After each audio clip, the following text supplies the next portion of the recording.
নমস্কার বন্ধুরা, আজ আমি বানাবো ইন্ডিয়ান স্টাইলে এগ চিলি। হ্যাঁ বন্ধুরা, তোমরা ঠিকই শুনেছো, ইন্ডিয়ান স্টাইলে এগ চিলি।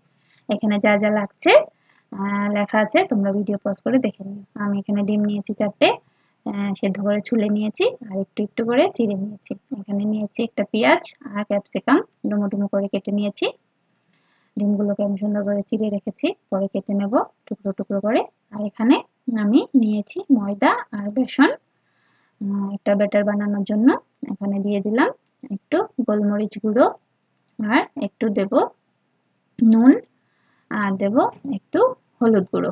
কারণ আমি তো আগেই বলেছি এটা ইন্ডিয়ান স্টাইলে হবে, তাই ইন্ডিয়ান স্টাইলে একটু যদি হলুদ গুঁড়ো না দেওয়া হয় তাহলে ভালো লাগে না, তাই না? আর এখানে আমি দিয়ে দিলাম ব্যাটারটা বানানোর জন্য একটু জল। বেশি একটা ঘনও হবে না, বেশি একটা পাতলাও হবে না। দেখিয়ে দিচ্ছি আমি কিভাবে বানাতে হবে। তোমরা এরকম করে বানিয়ে দেখবে, খুবই ভালো লাগবে। এখানে আমি ডিমগুলোকে টুকরো করে নিয়েছি ছুরি দিয়ে কেটে কেটে। দেখো আমি দেখিয়ে দিচ্ছি, এরকম করে বানিয়ে নেবে ব্যাটারটা। তারপর এখানে আমি তেল দিয়ে দিয়েছি কড়াইতে, তেল গরম হয়ে গেছে। এখন টুকরোগুলো ডিমের টুকরোগুলো ব্যাটারে চুবিয়ে চুবিয়ে কড়াইতে দিয়ে দেবো একে একে। দিয়ে তারপর ভালো মতো এপিট ওপিট করে নাড়িয়ে নিতে হবে। নাড়িয়ে নিয়ে উল্টে পাল্টে ভেজে নিতে হবে। ডিমগুলো ভেজে নিয়ে আমি উঠিয়ে নিয়েছি এভাবে। আর কয়েকটা ছিল আমার ডিম ভাজা বাকি, তাই সবগুলো আমি ভেজে নিয়েছি। সবগুলো ভেজে নিয়ে উঠিয়ে নিয়ে তারপর এখানে আমি 2-4টে করে আলাদা করেও রেখেছিলাম, কারণ আমার মেয়ে এই ডিম ভাজাটা খেতে অনেকটাই ভালোবাসে। আলাদা করে রেখেছিলাম, আলাদা করে রেখে দিয়েছি। তারপর এখানে কড়াইতে যে তেলটা ছিল সেই তেলের মধ্যেই আমি দিয়ে দেব পেঁয়াজ আর ক্যাপসিকাম। পেঁয়াজ আর ক্যাপসিকাম দিয়ে একটু সময় ভাজতে হবে। আর এখানে ভাজার জন্য আমি দিয়ে দেবো একটু নুন। একটু নুন দিয়ে তাড়াতাড়ি ভাজাটা হয়ে যায়। এখন এখানে দিয়ে দিলাম আমি একটু নুন।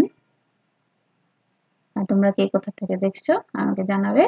আর আমার ভিডিও ভালো লাগলে লাইক করবে, শেয়ার করবে আর আমার চ্যানেলটাকে প্লিজ সাবস্ক্রাইব করে দিও।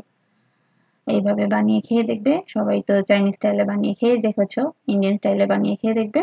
আর ইন্ডিয়ান স্টাইলে বানানোর জন্য আমি এখানে নিয়েছি একটু পেঁয়াজ বেটে নিয়েছি আর একটা লাল মরিচ বেটে নিয়েছি, দিয়ে দিয়েছি। আর একটু এখন দিয়ে দেব প্লেটটা ধুয়ে একটু 1-2 চামচ মতো জল। জলটা দিলে ভালো মতো মশলাটা ভাজা হয়ে যাবে, পেঁয়াজের কাঁচা গন্ধটা চলে যাবে। এইভাবে তোমরা বানিয়ে খেয়ে দেখবে, অসাধারণ লাগে খেতে। এখানে আমি দিয়ে দিলাম টমেটো কেচাপ, 1 চামচ পুরো ভর্তি করে দিয়েছি টমেটো কেচাপ। এখন দিয়ে একটু মশলাটা ভাজতে হবে। আর এখানে দিয়ে দেব আমি এখন একটু জিরে গুঁড়ো, দিয়ে দিয়েছি। আর এখন দেব একটু হলুদ গুঁড়ো। জিরে গুঁড়ো আর হলুদ গুঁড়োটা দিয়ে এটা হলো ইন্ডিয়ান স্টাইলের এগ চিলি। তোমরা এইভাবে বানিয়ে খেয়ে দেখবে, অসাধারণ লাগে খেতে। সবাই তো চাইনিজ স্টাইলে বানিয়ে খেয়েই দেখেছো, এইভাবে বানিয়ে খেয়ে দেখবে, খুবই ভালো লাগবে। আর বানালে আমাকে কমেন্ট করে জানাবে কার কেমন লাগলো। আমার তো সত্যি খুবই অপূর্ব লেগেছিল। এখন দেখো এখানে মশলাটা পুরোপুরি ভাজা হয়ে গেছে। মশলা ভাজা হয়ে যাওয়ার পর এখন আমি দিয়ে দেব একটু জল। একটু জল দিয়ে দেব ভেজে রাখা ডিমগুলো। দিয়ে অল্প সময় উল্টে পাল্টে নিলেই হয়ে গেল ইন্ডিয়ান স্টাইলের এগ চিলি। এই তো হয়েও গেছে আমার ইন্ডিয়ান স্টাইলের এগ চিলি। তোমরা এইভাবে বানিয়ে খেয়ে দেখবে আর আমাকে কমেন্ট করে নিশ্চয়ই জানাবে। দেখো হয়ে গেছে, পুরোপুরি রেডি। আবার বলে দিচ্ছি, আমার চ্যানেলটাকে প্লিজ সাবস্ক্রাইব করে দিও, লাইক করে দিও। টাটা বন্ধুরা, নমস্কার।